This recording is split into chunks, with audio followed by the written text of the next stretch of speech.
Thank you. Either that or like in the middle.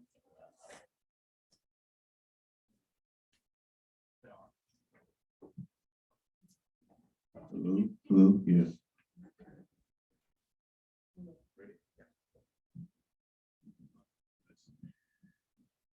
Hello, good morning. Thank you for taking part of the 2022 Diverse U celebrating 50 years of Title IX. Diverse U is a celebration of diversity, and I'm sure we're all eager to find out what could be learned from all these amazing sessions. But first, a few ground rules. It's important that, these are important student-led programs that creates learning spaces where people from various disciplines can facilitate discussions in engaging academic settings. Diverse U is an opportunity to engage in civic discourse and dialogue through listening and learning. The ground rules are in place to assist our presenters in maintaining dignity and respect in those spaces. So here are a few guidelines for participating in this session and how we can better serve and respect this learning experience for everyone involved. So number one, communicate direct personal experience and not secondhand experiences. In doing so, we rely on I statements like I was affected in the instant where, or, and I know in my life I've experienced, so things such as that. Guideline number two, speak for yourself, not as a representative of any group or any other person. Along the same idea, do not single anyone out to be an expert in order to speak on behalf of any group. Number three, if you do wish to reference studies outside your own experience, we invite you to cite academic studies collected from various academic journals and databases available through the Mansfield Library. Number four, be respectful and courteous throughout each presentation, whether you agree with the presenter or not. Our central mission here is civil discourse. Be mindful of the amount of space you are taking up and allow others to share the dialogue. Number five, be mindful that many of the presenters are in a place of vulnerability due to the personal nature of each topic. As an Institute of Higher Learning, we depend on student academic code and student conduct code to ensure each presenter is treated with dignity and respect. Guideline number six, active listening is more than hearing. It is expressed in our presence in the room. Based on this factor, we ask that while in the learning space, you silence your cell phones. If you do need to talk on the phone or text, we ask that you respectfully step outside of the meeting space and tend to those communications. So there you have it. 6 relatively simple guidelines and expectations for our student conduct in these spaces. These rules apply to individuals and groups that are not students, and we will enforce them should poor conduct occur from any person. Thank you very much for coming, and now I'll turn it over to the amazing presenters to do this thing.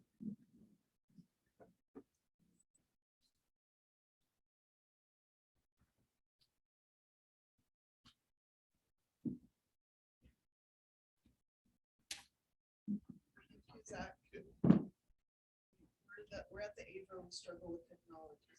And vision. First, we just want to welcome everybody to the Vice Response Team panel.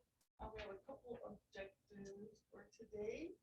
First, we want to familiarize you with the BRT on campus. We are a fairly new team that was organized over the last year, and so I want to get that information out. And then we also want to provide you all time to ask questions. We're open to some feedback on our development of our team, and so hopefully we'll get to engage with you all as we go through this panel. So just really quick introductions, and I'm just gonna introduce John Nugent, who's the Director of Residential Education and Community Standards. He's not here on our panel today. And then we also have the Associate Vice Provost for Student Success, Brian Reed, who sits on our team as well, and he is also not here with us today. And I'm Salena Hill, I'm the Director of Inclusive Excellence for Student Success.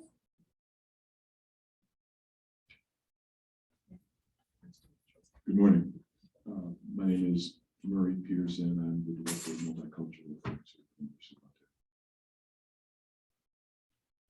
Montana. And I'm Jen Euell. I'm the director of SARC, the Student Advocacy Resource Center. I'm Allie Pepper, she, her, hers, and I am the Director of Equity, Empowerment, and Prevention. Good morning, I'm Donna Anderson, she, her, and I'm the Executive Director of the Global Engagement Office and also our Senior International Officer on campus.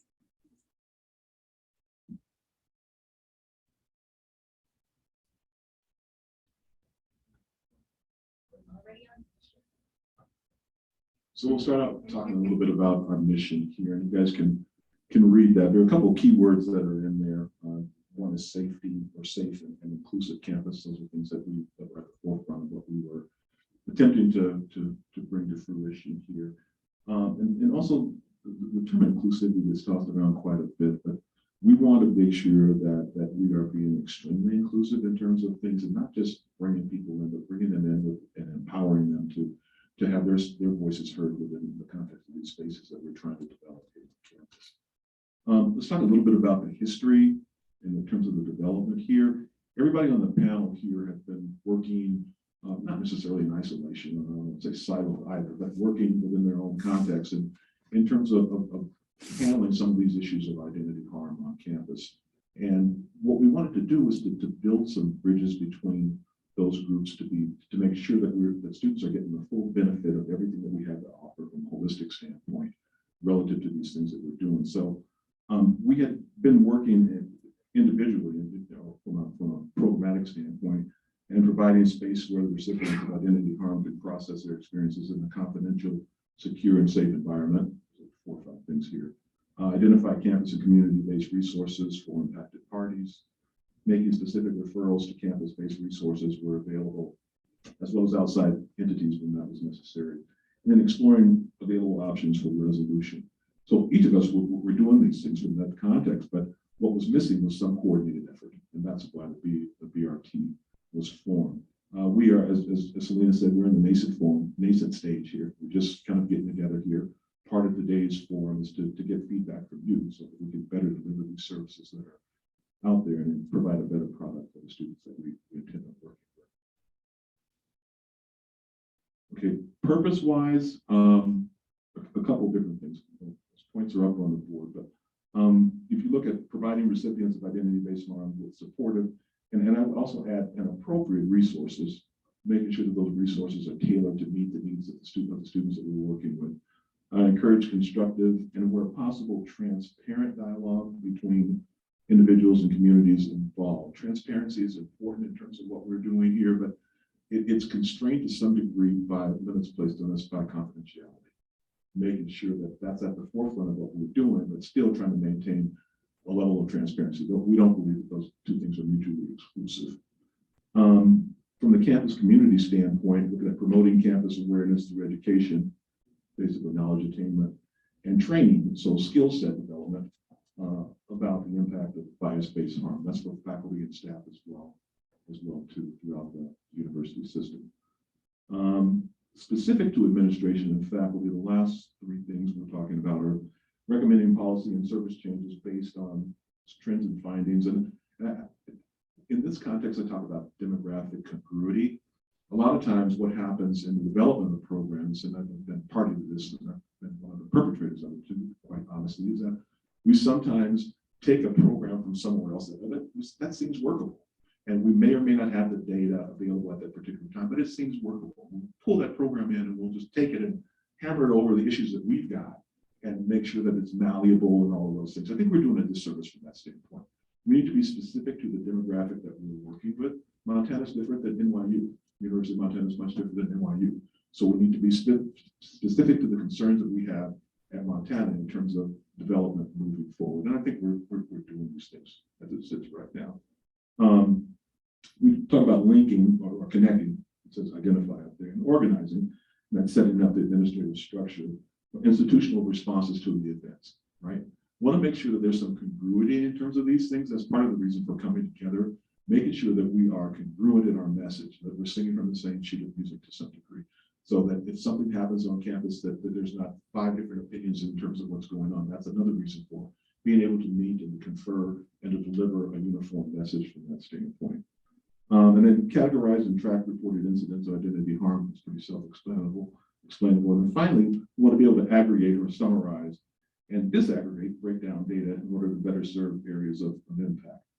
And data is completely important. You want to be data-driven in a lot of this stuff without being formulaic.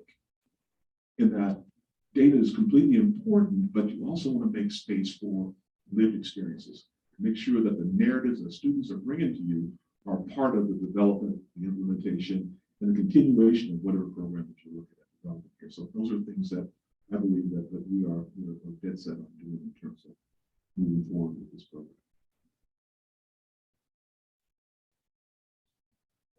Good definition. On the previous slide, there was both identity-based learning and bias-based learning. Okay, cool, thank you. Okay, so I get the easy part here where I get to just talk a little bit about our process. But I think I wanted to say, first of all, you just heard Murray kind of go through a whole bunch of information about our agreed upon purpose and what we're doing and how we're doing it and all of these things. And I think I just want to acknowledge it in, as we're being so transparent here, that was really hard to come up with. We spent a long time trying to just figure that much out.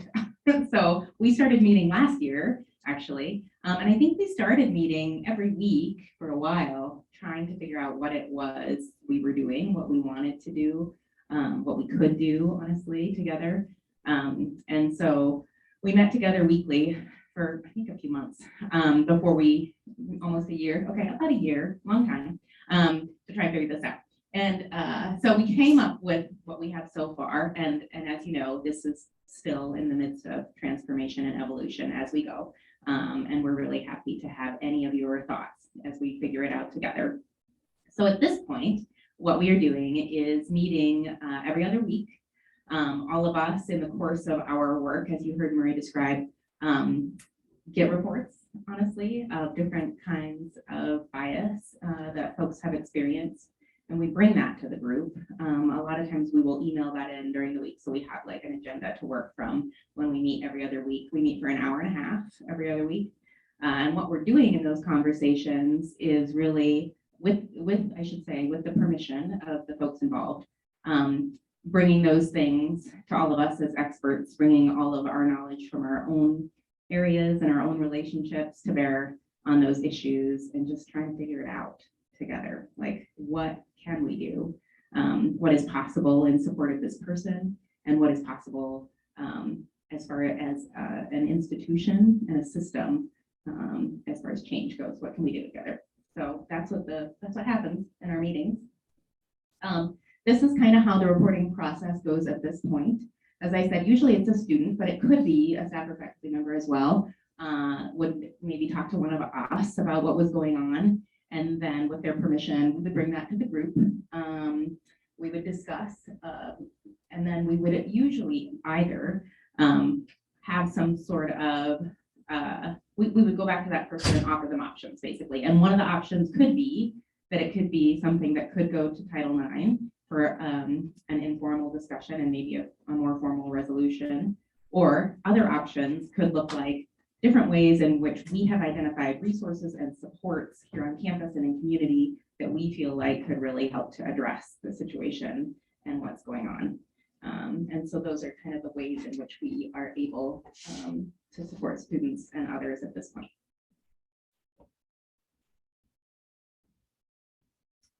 So now I'm gonna actually stand up so I can look at this at the same time. So, so getting at the definitions, what are bias incidents? As you can see here, basically behaviors targeting individuals based on their identities that they hold. And it's including but not limited to all of the categories that you see up there.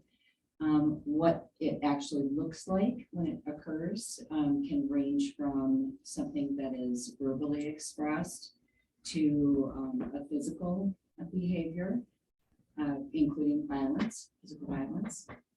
So it includes things from conduct, speech, images. You may see like in the residence halls, maybe something on drawn on a whiteboard or on a bulletin board, maybe defacing of a bulletin board, that kind of thing. It can be reflected through conscious or unconscious bias. And really is just looking at targeting someone based on their identity, their racial, their nationality, ethnicity, religion, gender expression. And some examples are here as well. Slide. So what is identity-based harm? So based on those bias-based incidents, it's the harm that's caused to an individual based on the identity that they hold.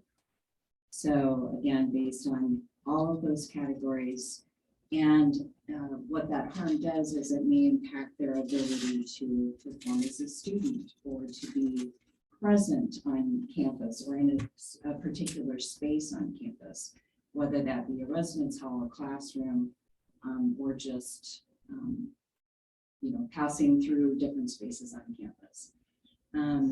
So in its most basic form, that identity-based harm can include microaggressions, bias, and structural oppression.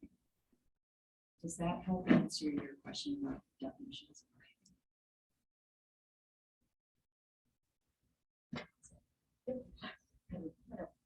Also stand up. That works for me. So the impacts of bias and identity-based harm on college campuses, I appreciate that previous slide and how Donna, stated that when we think about identity-based harm, a lot of people tend to assume they're like big acts of identity-based violence, like physical violence, and obviously those types of experiences and traumas happen. But what I also want to recognize is that identity-based harm can in fact take the form of slurs. They can take the form as glaring, right? It can take the form of nonverbal body language, right? Like walking away from somebody, turning your back, right? I mean, those types of responses from other people can have a cumulative impact on individuals' mental and physical health. So I want to make sure we're capturing those nonverbal microaggressions, insults, invalidations, and also recognizing that like really a spectrum of harm that can happen, right? And again, it's not only just a one-time act of violence, but the cumulative nature, right, of identity-based harm day in and day out, glaring slurs, being blocked on social media, right, whether it's in the classroom or whether it's in the residence halls or at the gym or someone's church or whatever environment. Individuals often experience these in many different contexts. And so here we have some of the impacts that this type of harm can have on folks, right? So it can have what I, as a psychologist, call cognitive effects, right? Really impacting an individual's ability to focus, right? Their motivation to even go to class, right? When they're so consumed because they've been bombarded by these insults and slurs and microaggressions in their various forms, going to class is becomes really low on the priority, right? And so this is why we see folks in our office so that we can help them navigate these traumas and then ultimately enable them to be not just productive students, but healthy students. Okay, now I'm getting sort of off track. How else it can affect individuals, right? There's a lot of internalization that happens, doubt, shame, embarrassment, fear, right?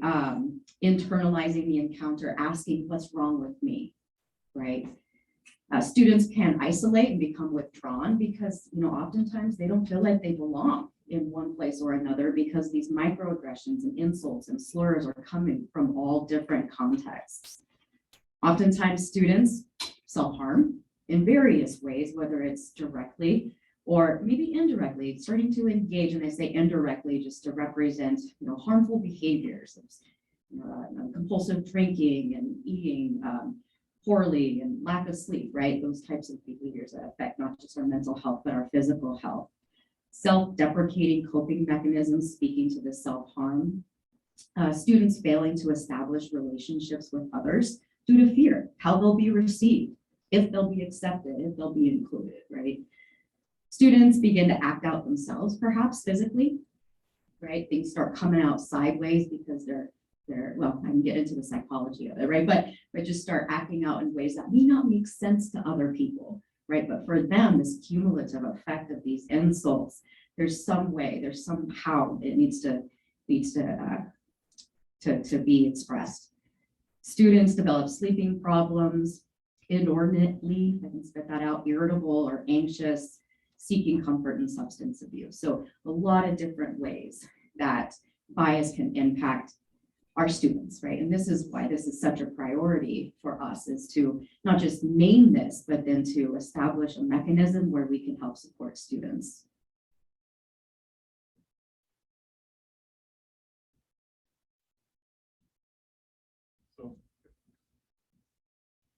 Just wanted to bring up one other point that wasn't on the slide. One of the things I think that's critical to keep in mind is that, these things don't happen in a vacuum. They don't.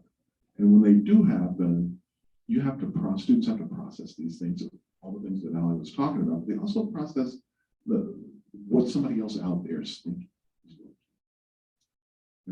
And there is a myriad of data out there relative to what I term resistance talk. Oh, this is ridiculous. Everybody goes through this stuff. Don't worry about it. You're being a baby about it. Aren't you tougher than that? All of these things can play into a mindset to where students don't report these things. So those things are out there, and if you're working with someone, I want you to be conscious or cognizant of that as well too. Yes, ma'am. Yeah, just a quick question. It seems, or it appears to be that BRT is really a resource for students who may be impacted by, somebody else's behavior. And so I'm just wondering, is there consequences for the people who are inflicting that behavior on them? Or is it just a resource for victims? Is there anything that happens to the perpetrators, if you will? That's a good question. I'll take a stab at that. At this particular point, we do a lot of referral stuff out. So if it's something that's particularly criminal, it may go to law enforcement. If it's something for Title IX, it goes to Title IX. If it's something for EOC, it goes to EOC, right? We are limited in terms of what we're capable of doing. We want to be student-centered and offering them a place to come in, at least to discuss these things, and then the referral process starts. If we're not capable of handling things internally, it goes out. Is that?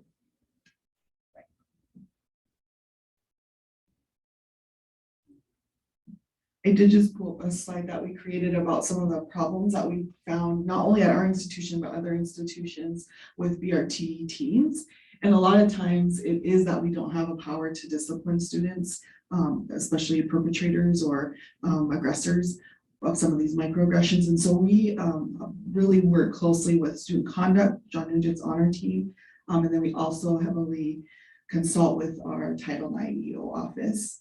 And we're, I think we've been expanding that just as we've gotten new cases come through where, okay, how else do we provide resources and who does have the authority to provide some action on some of these things that happen on our campus.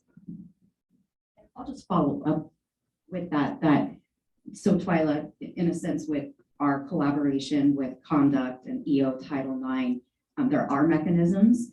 However, I would speak on behalf of BRT and say that we work off the empowerment model.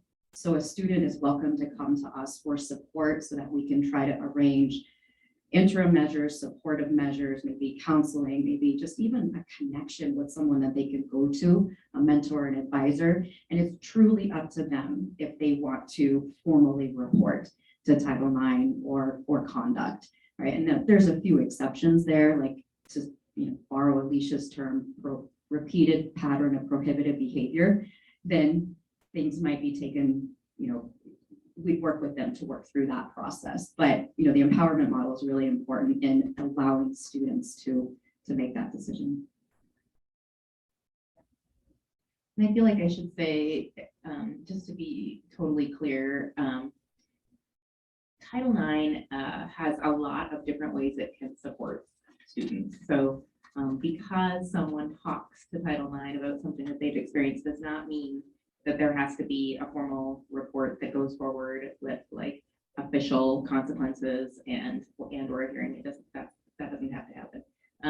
A lot of times what does happen, what's often more common, is that there's a conversation and then there's an outcome that's more informal, in which the student and Title IX, the student reporting in Title IX, and often whoever it is who has, who's what we call the respondent, the person maybe who has done something that has harmed someone else, talk together about what outcomes could look like. And perhaps it looks like something like they participate in some kind of educational opportunity to help them learn a little bit about equality and fairness and respect. And there's lots of different outcomes, I guess, and really we try and make sure it is shaped by the person who's been harmed.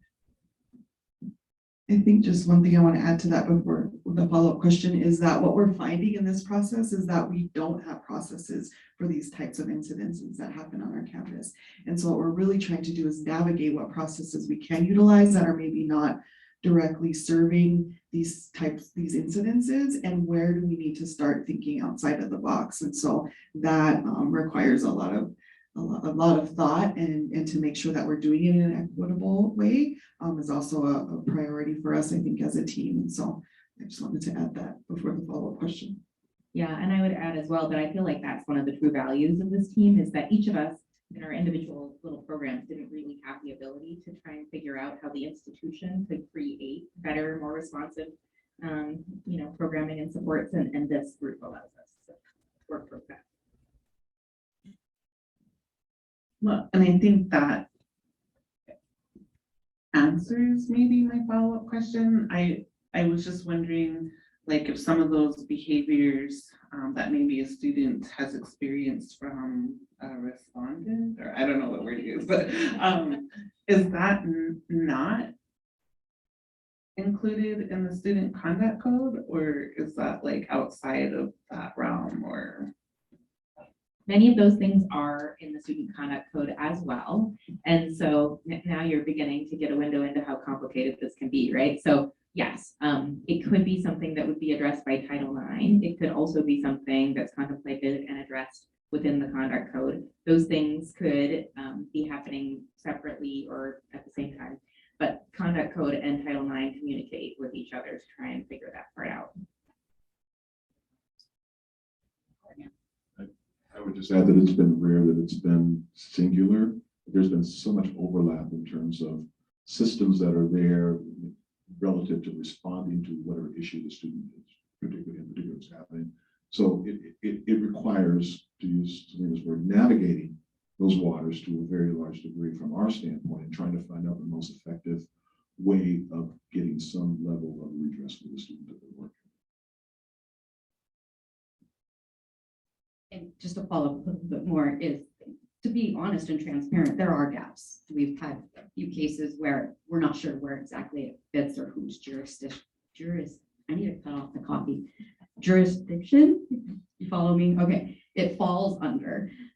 But I think that's also one of the values of this group, is we're working at this micro level, the individual level, to support our students, but then also acknowledging the gaps in policies and systems levels guidance, so that we can then provide recommendations or have important conversations to make sure that those gaps are addressed.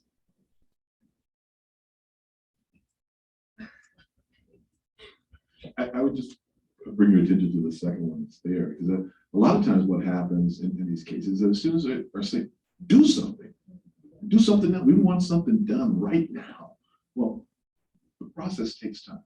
It is just that, it is a process. So sometimes we have to navigate those waters as well, to trying to let the student know, hey, we're here to support you to do those things, but here's where we're at in terms of how we're flowing to a point to where you're going to get that redress.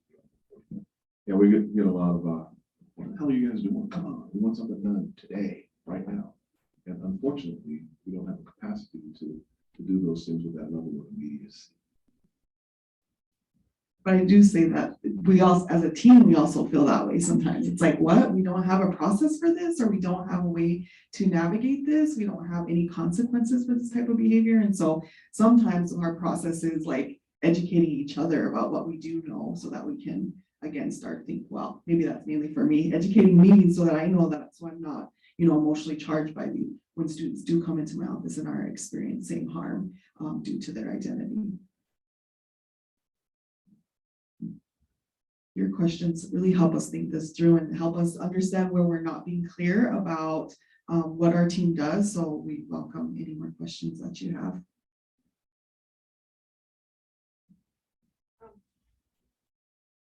I would just say that since this is so new, what can we do as students to let other people know that this exists and is a resource? I mean, I think there is a website now, right? Is there? Oh, there isn't. Okay, I'm fine. We are working on a website and it is going to be up sometime soon. So I guess the best way right now is probably to refer them to one of us. Yeah, that's, I guess, what we've got currently. That is the best way. You have individual agency. You can talk to different people about this stuff. Leaving today, how's your day? Well, we went to some bias response training and stuff. Here's what's going on. It's in the process of coming up the website, these types of things. So if you know anybody that's got this stuff going on, here are folks that you can contact. Here's an office you can contact to try to get something settled.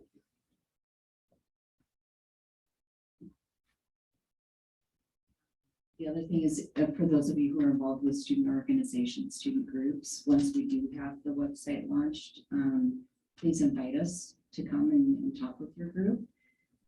We will also, I think we also should go to the student senate and make an announcement there. So any ideas you have for us to help spread the word would be great. Yeah, and Angel, you know how it works. What's the best way for us to communicate to you all about our team? What ideas do you all have?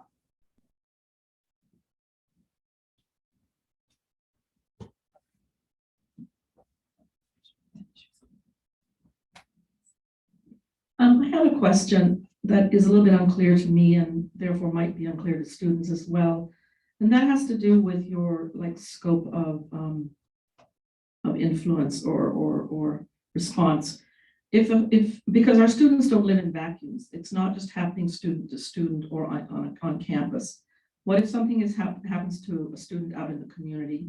I can think of maybe 4 or 5 examples in the past year where the population I work with, they were community-based events. Something happened that was identity harm to the student in the community, but they really didn't, I think, necessarily feel that was that an appropriate thing to be bringing to campus attention.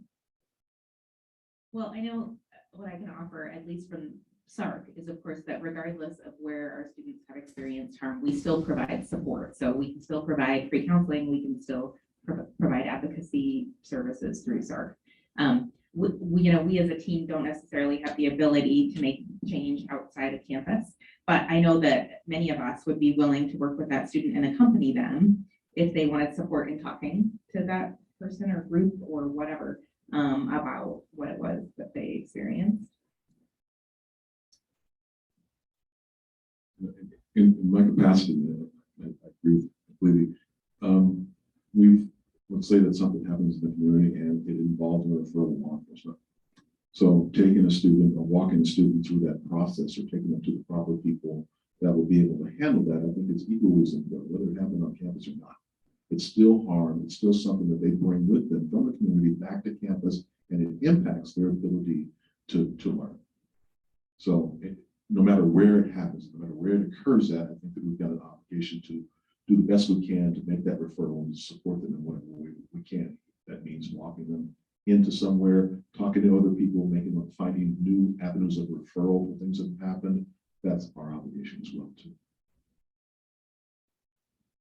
Yeah, and just to add to that, a part of the advocacy that we provide at SARC sometimes looks like inviting the student to come to SARC and meet with an officer there if that's more comfortable for them. So they don't have to go to the police station or have that person come to their room, or, just being as supportive as we can in that process. And I was thinking, also in terms of what you mentioned earlier, like the microaggression level, where it might not, is that a reportable offense or is that just something where they need support? And as you said, empowerment from you. So I think that's an important message that as you're building your team, that you let the students know that they can come, A, even for those kind of microaggressions, and B, if microaggressions or larger aggressions happened off campus as well. But even for the smaller things, Absolutely. racial slurs, that kind of thing, Yeah, thank you for that.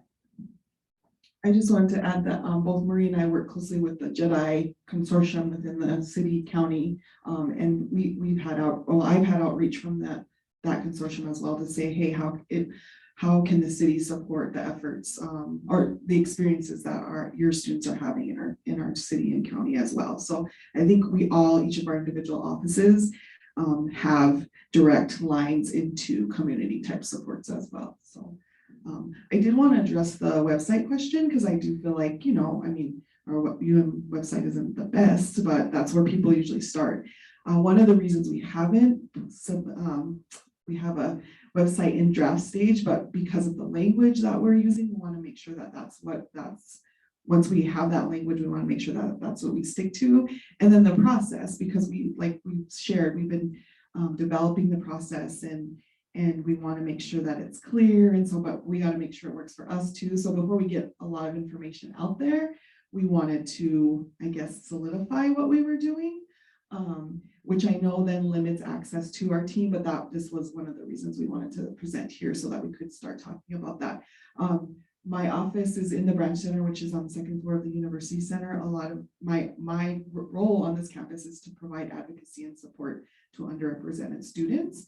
And so definitely send them my way or to SARC or to any one of us, and we will make sure that that we provide support, immediate support or face-to-face support, and then bring that to the vice response team so that we can then figure out how to tackle some of these things that are happening on our campus.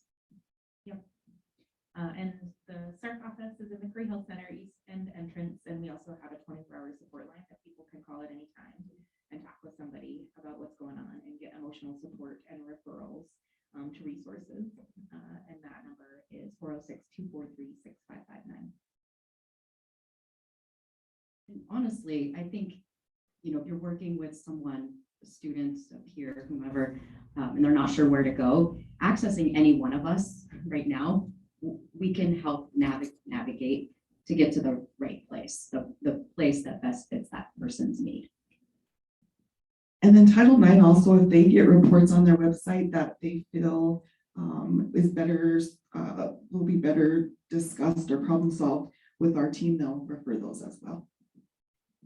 Well, I think you kind of just answered my question, but it seems like part of the goal of this is to create like a no wrong door process where like no matter where a student goes, they're going to get a more consistent process and then a referral instead of having to navigate it all on their own. Is that kind of the goal or one of the goals? Yes, absolutely. I think that's what we're moving towards, and hopefully, we will get there where it's not only us, but also more of the campus that's educated about this is how we support our students.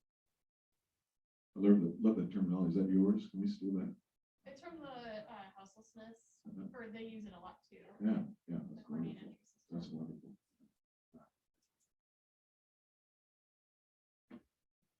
All right, we do still have some time. We do have a couple more slides too. Any questions, or would you like us to see where we can go? Oh, maybe we'll see these all. Okay.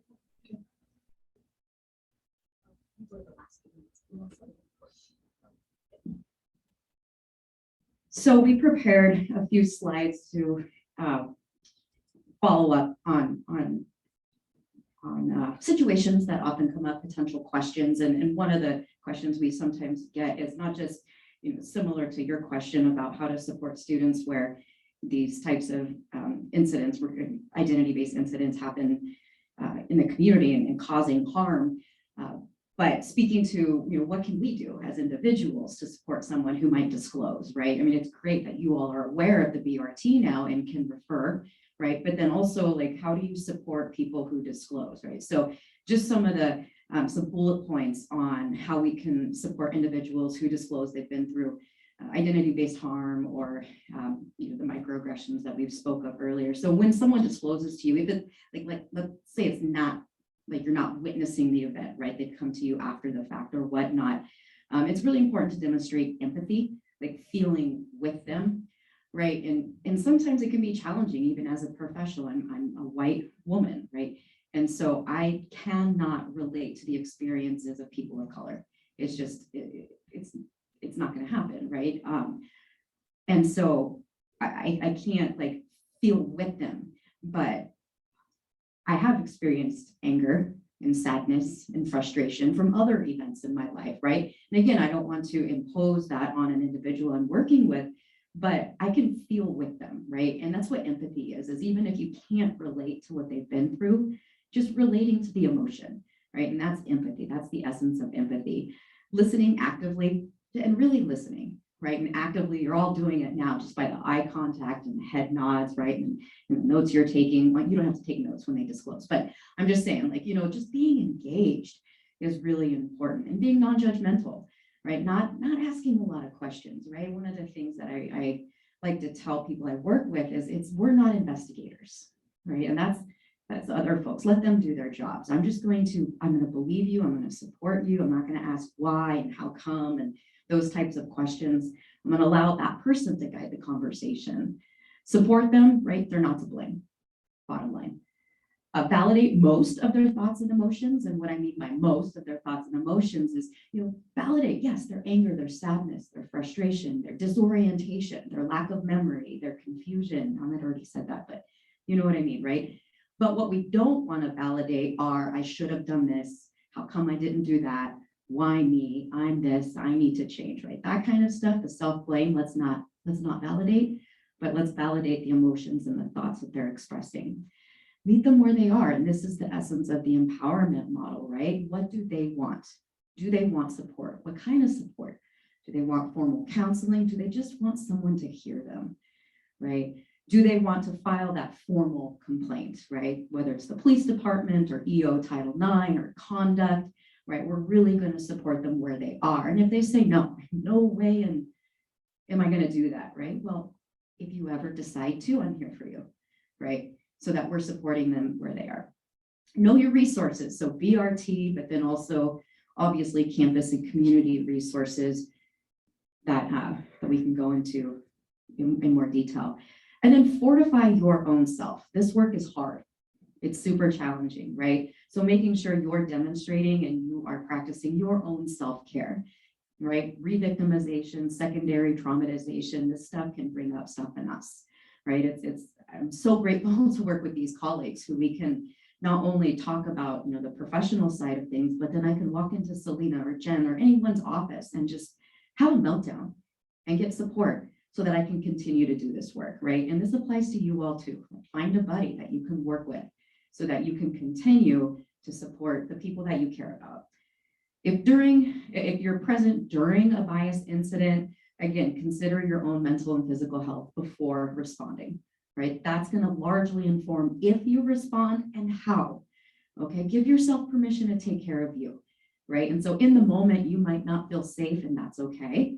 Maybe after the fact, consider different options, right? So delegating to an authority figure, right? We have mandatory reporters on campus, right? And so those are folks that people can go to and you can report anonymously, and now it's in their hands, right? And I can help explain that more if folks have questions. If it is during the incident, you'll be direct. We want to name this stuff, right? We want to name the glares. We want to name the nonverbals as being identity-based, whether it is based off race, ethnicity, age, gender identity, right?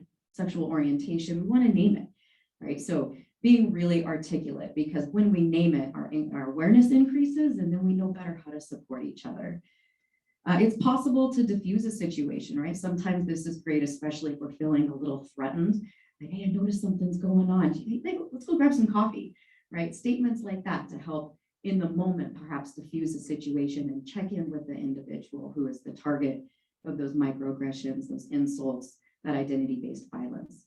Document. So I said, don't take notes when they disclose, but maybe later on, write down a few things to help you sort of keep track of your own thoughts, because if this goes on to a more formal process, it might be important to have that information. Debrief, right? Similar to fortifying yourself, right? If you're finding it difficult emotionally and physically, find a trusted peer, a faculty or staff member. A lot of us support people who support others, like resident advisors, right? We'll provide that conversation and that support in order for them to be able to take care of themselves. And then continue to support the person, right? And I want to really be clear, we're not saving the individual, we're not rescuing them, right? I'm not a white savior, but I will support people, right? And so I'm not going to do things for them or feel like I need to pick them out of the trenches, but I'm going to help them get themselves out, right? So it's really important to keep checking in. What can I do? Anything you need, right? Don't bombard them with a series of questions like that, but just once in a while, how are things going, right? And those types of statements build that connection, that rapport. So if and when it happens next time, right, they know where to go to. Okay, so some bullet points, and I'm more than happy to elaborate, but I also want to turn it over to anyone else who might have additional guidance. Oh. Well, I do a lot of bystander. Well, any questions? Since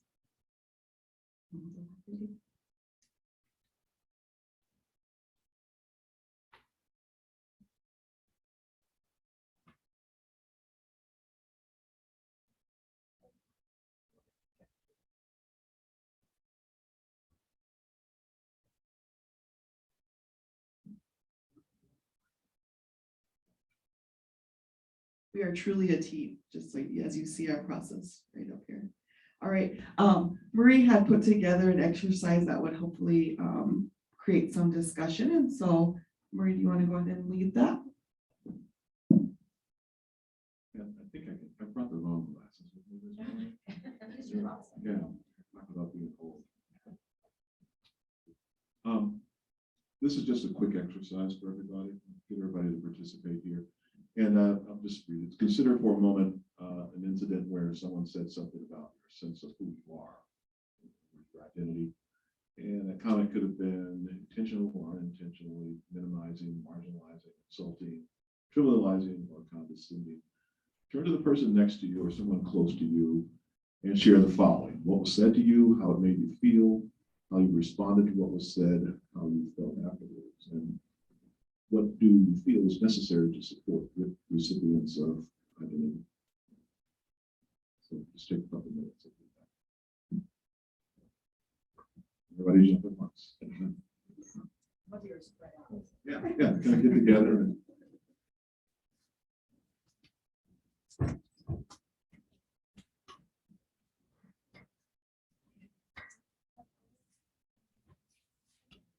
don't be shy, guys. Come on, let's get together.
So the first one.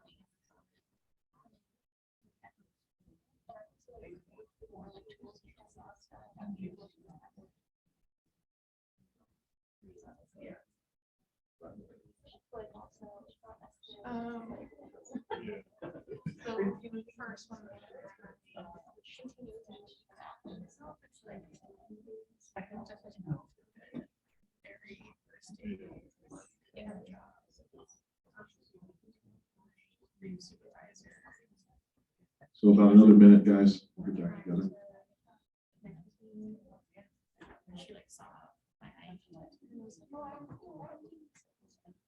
And then like proceeded to like talk about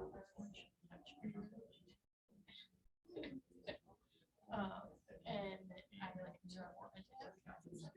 and so it's like, whoa, I don't feel safe talking to you.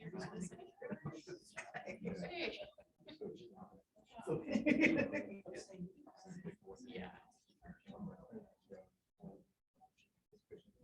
It was like, and just talking about things of like, which, yeah.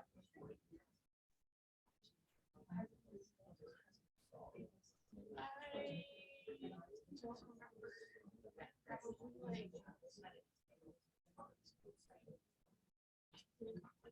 like. Trying to change the subject. Especially with someone you like don't know yet. Okay, guys. So. Wrap it up real quick here. Comments from groups, people that met. Comments. What did you find out? You guys right here in front and center.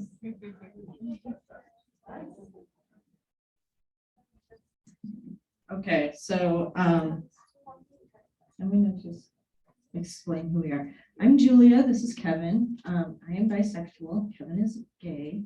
So both of our experience had to do with that part of our identity not being welcome.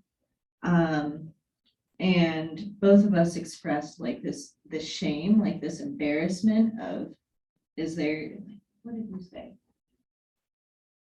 The feeling of unwelcome. Yeah, both of us had situations where it was very clear that we were unwelcome, and he mentioned that he wasn't acting it, like he wasn't trying to act or be a certain way. It was just who he was, and that's the same with me.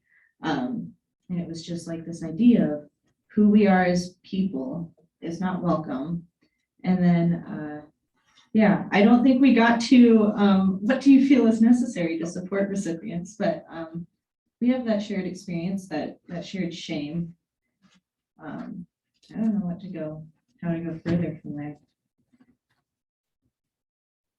I think it's important that you acknowledge that you didn't get past that because of how much work it took just to even share your story with each other. That's a lot of the work that we're doing as first responders to some of these incidences, is we're just trying to give space to that experience and validate that you're not alone in this. And yes, this actually did happen, like it's that unwelcoming feeling, right? It probably was sometimes hard to even articulate without being able to verbally process it. So yeah, that was, I think, a great example. Thank you. What else? Thank you for being brave. Gang of four back in the corner. You guys are talking quite a bit back there. What did you come up with?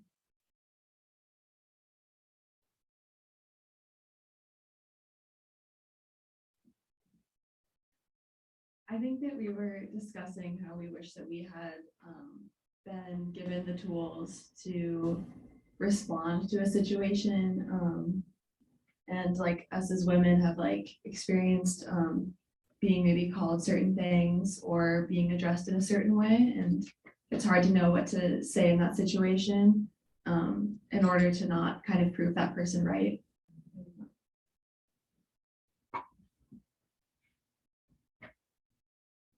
Yes, also, again, what we also probably process a lot too in our discussions, but when we're working with students one-on-one, that I know I've had certain students where they were in a classroom and they were like, and nobody said anything, and it's because we're not equipped. One, we're not ever taught to talk about race, right? Or any of these uncomfortable topics. And we're just now learning how to do that. So definitely don't have shame. Just know that that's a very common experience. And we're doing the work that we need to do to start laying those foundations to give you the tools to be able to address some of the situations. I just got the sign to wrap it up. And so we just want to thank you all for joining us this morning on our panel, and reach out with any other questions you have. And as soon as that website gets up and we feel good about it, then we will make sure we spread that information out campus wide. So thank you all.